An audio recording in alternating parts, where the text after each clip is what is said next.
Hello, young learners. I am your teacher for today, and we are going to sing and dance the love of Jesus, sweet and marvelous. Come on.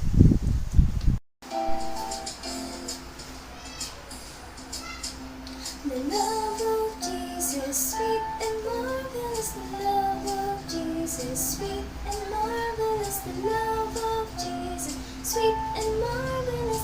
Oh, oh, wonderful love.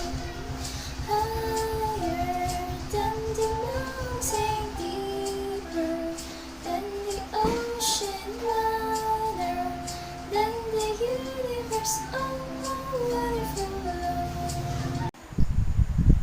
Are you ready now to hear the story? Yes, they are ready. Now we are going to witness if how the King Solomon decided to cut the child. Let's begin. This story is all about the wisdom to follow God's plan. 1 Kings chapter 3 verse 16 to 28. One day, two ladies came and presented themselves in front of the king. One of them said, "Your Majesty, this woman and I live in the same house, and I gave birth to a baby boy at home while she was there. 2 days after my child was born, she also gave birth to a baby boy. Only two of us was there. No one else was present. Then one night, she accidentally rolled over and smothered him. She got up in the morning, took my son, while I was asleep, and carried him to her bed.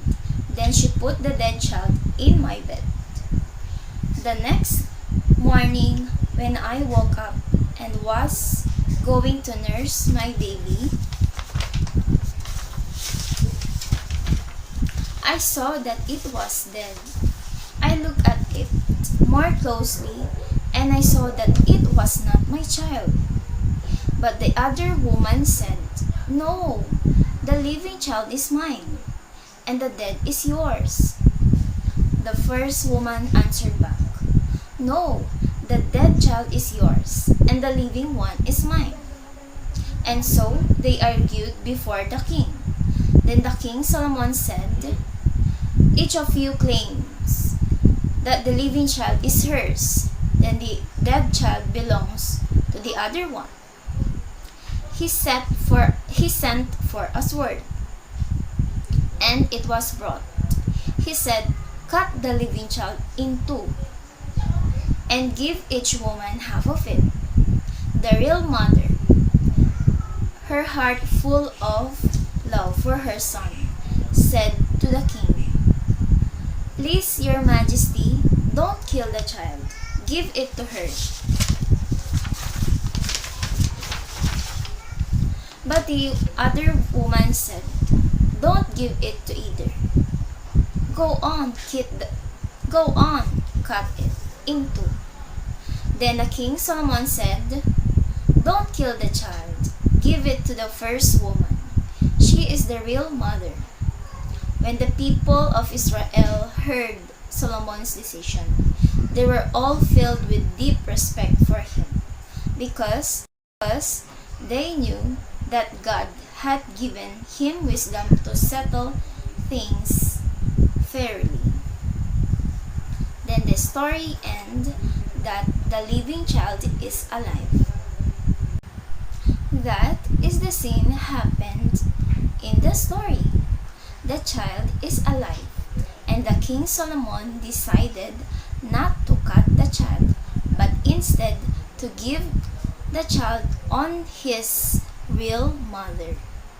The real mother won. That is the solution on how to decide. And this story is something that you should learn to listen on what is wrong and what is right.